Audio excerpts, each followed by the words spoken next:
అనుకున్నది సాధించాలంటే అనుక్షణం శ్రమించు IT knowledge బుక్కి స్వాగతం. మనం ఈ వీడియోలో నార్త్ సెంట్రల్ రైల్వే ప్రయాగరాజ్ జోనల్కి సంబంధించి మనకి 1664 అప్రెంటిస్ వేకెన్సీలను అయితే రిలీజ్ చేయడం జరిగిందనమాట. దీనికి సంబంధించిన కంప్లీట్ డీటెయిల్స్ తెలుసుకుందాం. స్టైఫండ్ ఏంటి, ఏజ్ లిమిట్ ఎంత, అలాగే సెలక్షన్ ఏ ప్రొసీజర్లో ఉంటుంది, మెడికల్ ఎలా, మొత్తం క్లియర్గా అయితే మనం మాట్లాడుకుందాం. దానికన్నా ముందు మనకి నోటిఫికేషన్ అనేది 2వ తారీఖున రిలీజ్ అయింది. అంటే ఒక 2 days బ్యాక్ ఈ మంత్ 7వ నెలలో రిలీజ్ అయింది. మనకి ఎగ్జాక్ట్లీ 1 month అయితే వీళ్ళు టైం ఇవ్వడం జరిగింది అనమాట. ఆగస్టు 1వ తారీఖు వరకు మనకి ఆన్లైన్ అప్లికేషన్స్ అయితే వీళ్ళు టైం ఇచ్చారు. ఈ లోపు మనం వీళ్ళకైతే అప్లై చేయాల్సి ఉంటుంది అనమాట. ఈ బ్యాచ్ వచ్చేసి 22-23 అంటే మీరు ఈ ఒక 2 monthsలో మీ జాయినింగ్స్ ఉంటుంది. నెక్స్ట్ ఇయర్ 2023 మీరు ఎప్పుడైతే జాయిన్ అయ్యారో అప్పటికి మీ ట్రైనింగ్ అనేది కంప్లీట్ అయిపోతుంది అనమాట. ఈ నోటిఫికేషన్లోనే ఒక ఇంపార్టెంట్ మ్యాటర్ అయితే చెప్పడం జరిగింది. అది ఏంటంటే 20% రైల్వే రిజర్వేషన్ ఉంది కదా, అంటే గ్రూప్ డీకి సంబంధించి రైల్వేలో 20% రిజర్వేషన్ ఇస్తారు కదా, దాని గురించి కూడా వీళ్ళు క్లియర్గా మెన్షన్ చేయడం జరిగిందనమాట. మనం డీటెయిల్గా తెలుసుకుందాం. Let's go in to the video. మనకి ఆన్లైన్ అప్లికేషన్ అనేది rrcpryj.org వీళ్ళ అఫీషియల్ వెబ్సైట్ ద్వారా అయితే మనం అప్లై చేయాల్సి ఉంటుందన్నమాట. ఇట్లోనే మనం వీళ్ళకైతే అప్లై చేయాలి. దాంతోపాటు ఇందులో మనకి కొన్ని నామ్స్ అండ్ కేటగిరీస్ కూడా చెప్పారు. అవి ఏంటంటే ఇక్కడ నేను మీకు క్లియర్గా వినిపించే ప్రయత్నం అయితే చేస్తాను, ఒకసారి చూడండి. In case of direct recruitment from open market to post category in level 1 18,000 to 56,900 course completed act apprenticeship CCAA trained in railway establishment and processing national apprenticeship certificate will be given preference in filling up 20% vacancies on qualifying the norms notified by RRB or RRC. అంటే వీళ్ళు మనకి క్లియర్గా ఏం చెప్పారంటే ఎవరైతే రైల్వేలో apprenticeship చేసి national apprenticeship సర్టిఫికేట్ని పొందుతారో వాళ్ళకి రైల్వేలో 20% రిజర్వేషన్ ఏదైతే ఉందో అది కంపల్సరీగా మేము ఇస్తాము అని వీళ్ళు మనకి క్లారిటీగా వీళ్ళు ఇచ్చిన అప్రెంటిస్షిప్ నోటిఫికేషన్లోనే మెన్షన్ చేయడం జరిగిందనమాట. దీనికి సంబంధించి నేను ఆల్రెడీ వీడియో చేశాను. రైల్వేలో అప్రెంటిస్షిప్ చేస్తే చాలు 100% గవర్నమెంట్ జాబ్ వస్తుందని చెప్పేసి ఆ వీడియో నేను డిస్క్రిప్షన్లో ఇస్తాను, అది ఒకసారి చెక్ చేయండి. మీకు దీనిపై పిచ్చ క్లారిటీ అయితే వస్తుంది. మొత్తం మనకి ఇందులో ఉన్న పోస్టులు వచ్చేసి 1664 పోస్టులు అయితే ఉన్నాయి. అలాగే మొత్తం వీళ్ళు మనకి ఈ ప్రయాగరాజ్ జోనల్కి సంబంధించి నార్త్ సెంట్రల్ రైల్వేలో మనకి ఓన్లీ 4 జోన్లు అయితే ఇవ్వడం జరిగింది.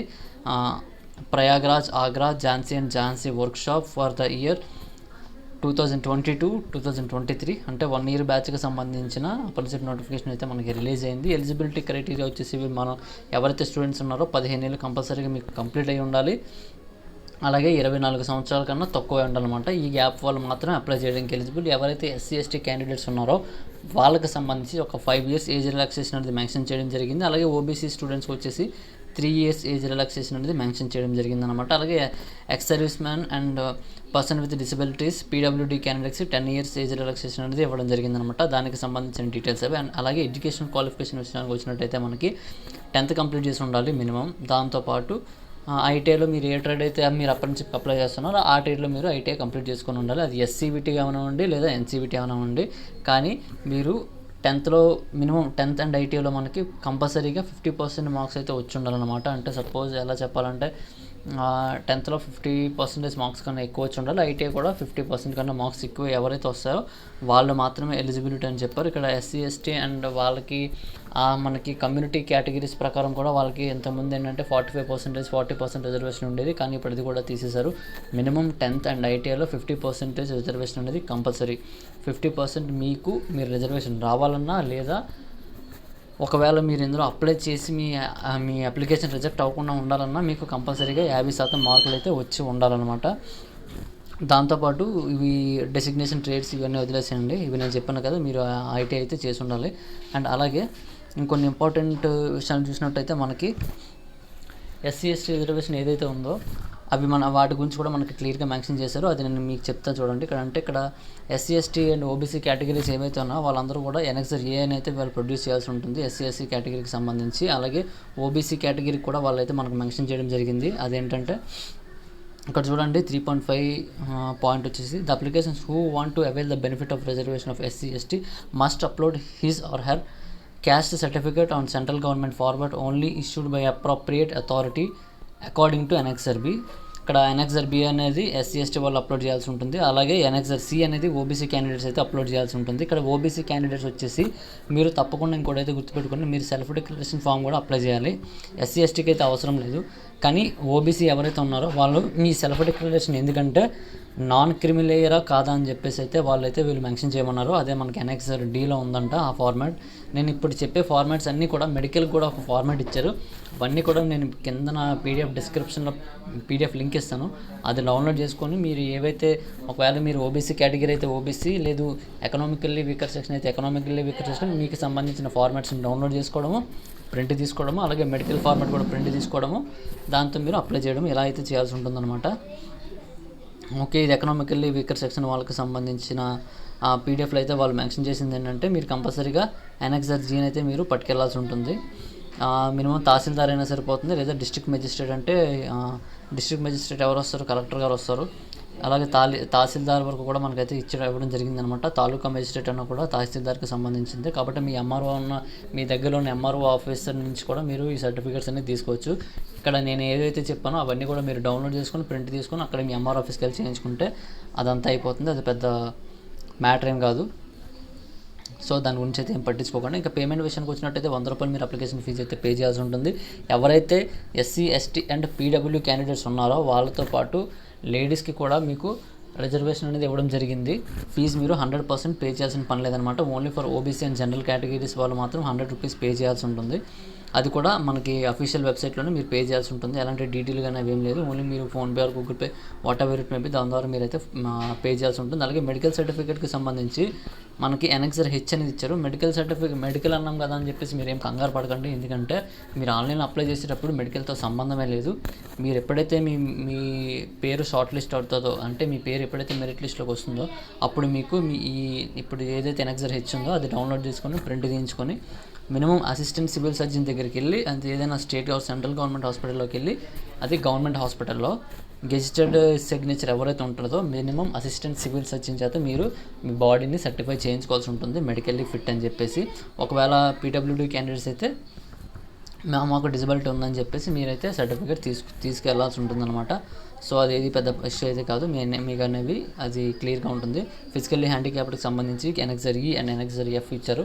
ఎవరైతే మెడికల్ ఏ ప్రాబ్లం లేదో నాకు మెడికల్ సర్టిఫికేట్ క్లియరెన్స్ కోసం అయితే మీరు ఎన్ఎక్సర్ హెచ్ని మీరు డౌన్లోడ్ చేసుకొని అదైతే మెడికల్ ఆఫీసర్కి చూపించాల్సి ఉంటుంది. ఒక్కసారి మనకి మెరిట్ లిస్ట్ రిలీజ్ అయిన తర్వాత నేను దీనికి సంబంధించిన డీటెయిల్స్ కంప్లీట్గా చెప్తాను. అలాగే మోడ్ ఆఫ్ సెలక్షన్, మీరు అప్లై చేసిన తర్వాత మిమ్మల్ని ఎలా సెలెక్ట్ చేస్తారో అన్న విషయాన్ని గురించి అయితే మనకి వీళ్ళు క్లియర్గా క్లారిటీ ఇచ్చారు. అదేంటంటే 10th 50% మార్క్స్ ఉండాలి అండ్ ఐటీలో 50% మార్క్స్ ఉండాలి.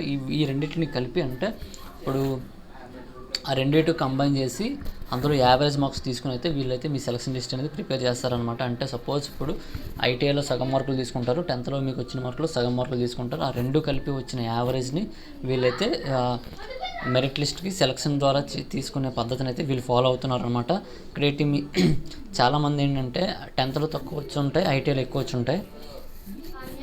ఇక్కడ మీకు ఎందులో ఎక్కువ వచ్చినా ఇందులో అయితే ప్రాబ్లం ఉండదు, ఎందుకంటే సగం తీసుకుంటున్నారు కాబట్టి. ఇంతకుముందు ఏంటంటే కొన్ని railway Jones only 10th base చేసుకునే మనకి అప్రెంటిస్ నోటిఫికేషన్కి వాళ్ళు మెరిట్ లిస్ట్ అనేది ప్రిపేర్ చేసేవాళ్ళు అనమాట. సారీ, గొంతు బాగోలేదు, అందుకే నేను వీడియోస్ చేయలేకపోతాను, ప్లీజ్ అర్థం చేసుకోండి. కానీ ఇప్పుడు ఏంటంటే ఇద్దరికి 10thకి ఐటీఐకి రెండింటికి ఛాన్స్ ఇచ్చారు కాబట్టి మీరైతే తప్పకుండా అప్లై చేయండి. ఎవరైతే నాకు అప్రెంటిస్‌షిప్ రావట్లేదని ఫీల్ అవుతున్నారో వాళ్ళందరికీ కూడా మనకి అప్రెంటిస్‌షిప్ వచ్చే ఛాన్స్ అయితే ఉంది. అలాగే దాంతోపాటు మనకి వీళ్ళు డాక్యుమెంట్ వెరిఫికేషన్కి 1.5 మెంబర్స్ని మాత్రమే పిలుస్తామని చెప్తున్నారు. అంటే ఒకవేళ కానీ మీకు కానీ మెరిట్ లిస్ట్లో కానీ పేరు వస్తే, వెయిటింగ్ లిస్ట్లో కాకుండా మెరిట్ లిస్ట్లో కానీ పేరు వస్తే మీరు 100% సెలెక్ట్ అయినట్టే.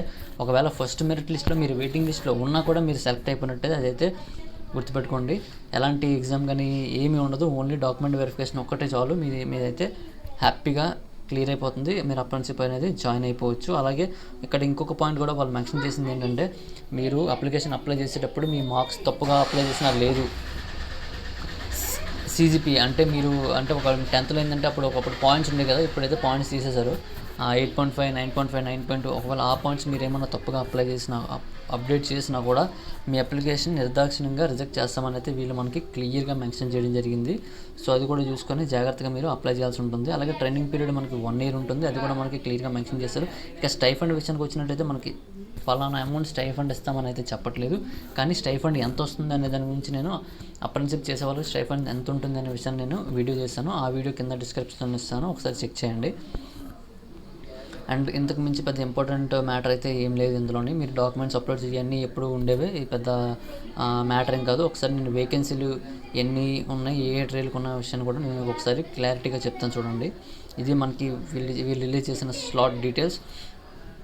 మనకి ప్రయాగ్రాజ్ డివిజన్కి సంబంధించి ఫిట్టర్ వచ్చేసి 335, వెల్డర్కి వచ్చేసి 13, కార్పెంటర్కి 11, పెయింటర్కి 5 వేకెన్సీలను అయితే వీళ్ళు రిలీజ్ చేయడం జరిగింది. అలాగే ఎలక్ట్రికల్ డిపార్ట్మెంట్లోనే అంటే ప్రయాగరాజ్ సంబంధించిన ఎలక్ట్రికల్ డిపార్ట్మెంట్లోనే ఫిట్టర్కి 246, వెల్డర్కి 9, వైండర్కి వచ్చేసి 47, కార్పెంటర్కి 5, క్రేన్ ఆపరేటర్కి 8, మిషనిస్ట్కి 15, పెయింటర్కి 7 అండ్ ఎలక్ట్రీషియన్కి వచ్చేసి 2 వేకెన్సీలు అయితే వీళ్ళు రిలీజ్ చేయడం జరిగింది. అండ్ ఝాన్సీ డివిజన్కి సంబంధించి ఫిట్టర్ వచ్చేసి 286, వెల్డర్ వచ్చేసి 11, మెకానిక్ డీజిల్ మెకానిక్ వచ్చేసి 84 అండ్ కార్పెంటర్ 11 అండ్ ఎలక్ట్రీషియన్కి వచ్చేసి 88, మొత్తం 480 వేకెన్సీలు అయితే వీళ్ళు ఝాన్సీలో రిక్రూట్మెంట్ అయితే వీళ్ళు చేయనున్నారనమాట. అలాగే వర్క్షాప్లో వచ్చినట్టయితే మనకి ఝాన్సీకి సంబంధించింది, ఝాన్సీ డివిజన్కి సంబంధించి ఫిట్టర్ 82, వెల్డర్ 46, ఎంఎంటీఎంకి వచ్చేసి 12, మిషనిస్ట్ వచ్చేసి 11, పెయింటర్ వచ్చేసి 15, ఎలక్ట్రీషియన్ వచ్చేసి 11 అండ్ స్టెనోగ్రాఫర్ హిందీకి ఇచ్చారు, ఇంగ్లీష్కి లేదు. మొత్తం 3 వేకెన్సీలు అయితే వీళ్ళు రిలీజ్ చేయడం జరిగింది. అలాగే ఆగ్రాకి సంబంధించి